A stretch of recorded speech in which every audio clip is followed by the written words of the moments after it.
28 साल का हो चुका था ऋषभ, लेकिन शादी करने को तैयार ही नहीं था। माँ बाप पूरी तरह से परेशान हो चुके थे।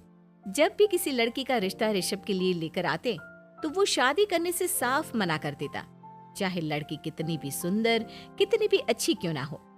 ऋषभ के माँ बाप को इसकी वजह समझ में नहीं आ रही थी।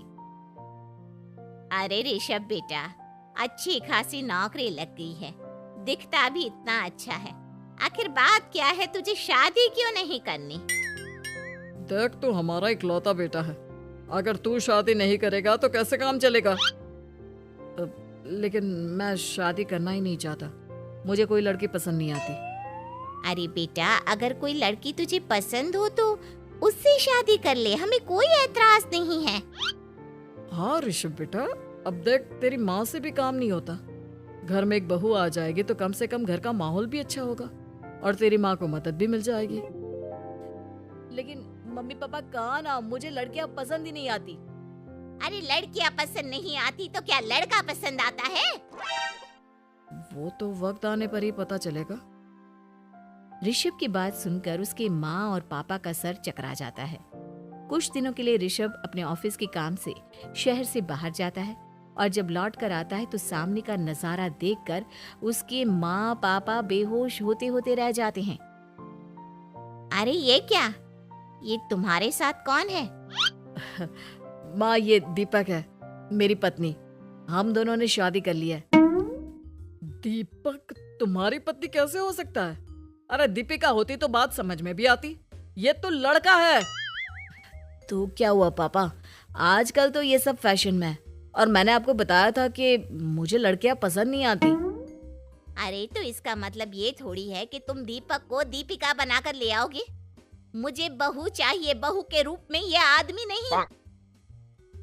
लेकिन मम्मी जी, मैं आपकी बेटे से बहुत प्यार करती हूँ, मेरा मतलब करता हूँ। अरे इसको तो करता हूँ करती हूँ का अंतर भी नहीं पता, लेकर जाए इसे वापस। अगर आपने इसे घर से बाहर निकाला पापा तो मैं भी इसी के साथ चला जाऊंगा। मैं ऋषभ के बिना जी नहीं सकती, मेरा मतलब जी नहीं सकता। हमारा जिंदगी भर का साथ है, प्लीज हमें अलग मत कीजिए मम्मी जी, पापा जी। हे भगवान, ये तूने क्या दिन दिखाया?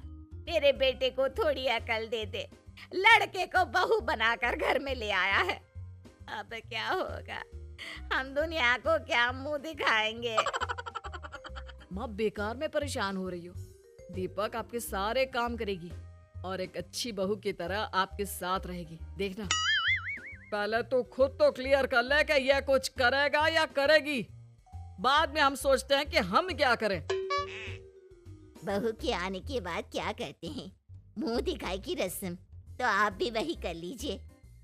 आप चाहे तो मैं पूरे मोहल्ले में न्योता दे आती हूँ। अरे रहने दे, तेरी वजह से बेइज्जती और ज्यादा होगी।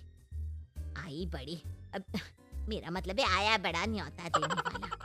अगले दिन सुबह के वक्त दीपक बड़ी नजाकत से चलता हुआ सबके लिए चाय बनाकर सुबह सुबह बालकनी में आ जाता है। प्रणाम मम्मी जी, प्रणाम पापा जी। ये देखिए, चाय बिल्कुल आपकी पसंद की है। मुझे ऋषभ ने सब कुछ बता दिया था कि आपको क्या क्या पसंद है। हे भगवान, ये सब क्या हो रहा है? ये क्या नौटंकी है? नौटंकी कहाँ है? माँ देखिए तो, मेरा दीपक आपका कितना ख्याल रख रहा है। लाओ, अब जो भी है, जैसे भी है, चाय पियेंगे ही सही। थोड़ी देर के बाद, वैसे दीपक, चाय तो तुमने बहुत अच्छी बनाई है, चलो कुछ तो अच्छा हुआ। अगले दिन, अजी सुनते हैं, आज पैरों में बड़ा दर्द हो रहा है, लग रहा है घुटनों में फिर से कुछ न कुछ प्रॉब्लम हो रही है। डॉक्टर ने वो दवाई दी थी, उसकी मालिश करो ना अपने घुटनों पर, आराम मिल जाएगा। वो क्या है ना, खुद के हाथों से ठीक से मालिश नहीं हो पाती। अरे मम्मी जी, आपको परेशान होने की क्या जरूरत है, मैं हूँ ना, लाइए मैं आपके पैरों पर मालिश कर देता हूँ, मेरा मतलब कर देती हूँ। अरे रहने दे, घर में बहू होती तो सेवा करती, यहाँ तो आदमी बहू बनकर बैठा हुआ है। मम्मी जी नाराज मत होइए, एक बार मुझे मौका तो दीजिए आपकी सेवा करने का। अच्छा ठीक है, ये ले दवाई लगा दे। दीपक बहुत अच्छे तरीके से घुटनों की मालिश करता है। थोड़ी देर के बाद इतना आराम मिल रहा है क्या बताऊं। ऐसा लग रहा है मेरे घुटनों में कभी तकलीफ थी ही नहीं। लगता है तुम्हारी लड़का बनी हुई बहू तुम्हें पसंद आने लगी है। ऐसा कुछ भी नहीं है, वो तो बस इतने अच्छे से मालिश की इसलिए मैंने इसकी तारीफ कर दी। मम्मी जी पापा जी आपस में लड़ाई नहीं करते। अच्छा आप ये बताइए शाम के खाने में क्या खाएंगे? पनीर, दाल मखनी, पुलाव, कुछ भी स्पेशल बता दीजिए। अरे भाई ये सारी चीजें मुझे तो खाने में बहुत ही पसंद है। तुम क्या कोई औरत हो जो पनीर दाल मखनी बनाओगी? हाँ, अरे लड़का हो तो लड़के की तरह बिहेव किया करो ना। भले ही मैं लड़का हूँ तो क्या हुआ, अब तो मैं ऋषभ की पत्नी और आपके घर की बहू हूँ, तो मुझे उसी तरह से रहना पड़ेगा ना। अच्छा ठीक है, जो तुम्हें पसंद है बना लो। आदमी रसोई में खाना बनाते हुए कैसे लगते हैं, जरा मैं भी तो देखूं। शाम को दीपक सबके लिए अच्छा सा खाना बनाकर डाइनिंग टेबल पर लगा देता है। ऋषभ ऑफिस से जब लौट कर आता है, सब लोग खाना खाने के लिए बैठ जाते हैं। अरे वाह, क्या गजब का पनीर और दाल मखनी बनाई है। ऐसा जायका तो होटल के खाने में भी नहीं आता। दीपक, कितना अच्छा खाना बनाती हो, मेरा मतलब बनाते हो। तुम्हारी इसी अदा की वजह से तो मुझे तुमसे प्यार हो गया। अरे बहुत हो गया, आदमी होकर आदमी से प्यार करते हो। अरे लेकिन कुछ भी कहो, जरा खाना खा कर तो देखो ऋषभ की माँ, मजा आ जाएगा। हाँ वैसे बात तो आपकी सही है, खाना तो वाकई में लाजवाब है।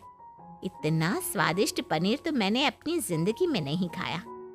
कितना अच्छा होता अगर ये दीपिका होती। और फिर अगली सुबह कुछ ऐसा होता है जिसे देखकर ऋषभ के माँ और पापा ना केवल खुश होते हैं, बल्कि हैरानी से उनकी आंखें फटी की फटी रह जाती हैं। उन्होंने जो नजारा अपनी आंखों के सामने देखा, उसे देखकर उन्हें अपने आप पर भरोसा नहीं हुआ। सुबह का वक्त था, सब लोग बालकनी में बैठकर सुबह की चाय का इंतजार कर रहे थे। तभी रसोई में से एक बहुत ही खूबसूरत लड़की, जिसके लंबे लंबे बाल थे और जिसने साड़ी पहनी हुई थी, हाथ में चाय की ट्रे लेकर वहां आती है। अरे ये कौन है? रातों रात हमारा लड़की बहू बन गया क्या? मुझे लगता है कोई सपना देख रहा है। इतनी सुंदर बहू तो हमने सपने में भी नहीं देखी। देखा माँ, जादू हो गया, जादू। अरे लेकिन ये है कौन? तुम्हारा वो आदमी वाला पत्नी कहाँ चला गया? आपने मुझे पहचाना नहीं? मैं दीपक नहीं, दीपिका हूँ। इतने दिन से लड़के के कपड़े पहनकर आपके घर में आपकी बहू बनी हुई थी। माँ ये दीपक नहीं, दरअसल ये दीपिका थी, लेकिन इसे लड़कों की तरह रहने का शौक था और इसे लड़की की तरह रहना मंजूर नहीं था, इसलिए मैं इसे लड़के के रूप में आपकी बहू बनाकर यहाँ ले आया। तो फिर अचानक ये उसका हृदय परिवर्तन और रूप परिवर्तन कैसे हो गया? वो क्या है ना, मुझे बाद में एहसास हुआ कि आप लोग इस बात को लेकर बहुत दुखी हैं कि आपकी बेटी ने एक लड़की के साथ शादी की है, इसलिए मैं अपने असली रूप में वापस आ गई। हमने कोई पुण्य कर्म किए होंगे जो तुम्हारे जैसा, मेरा मतलब तुम्हारे जैसी बहू मिली, इतनी खूबसूरत और इतना ख्याल रखने वाली। भला हो भगवान का कि हमें लड़की बहू मिली है, लड़का बहू नहीं।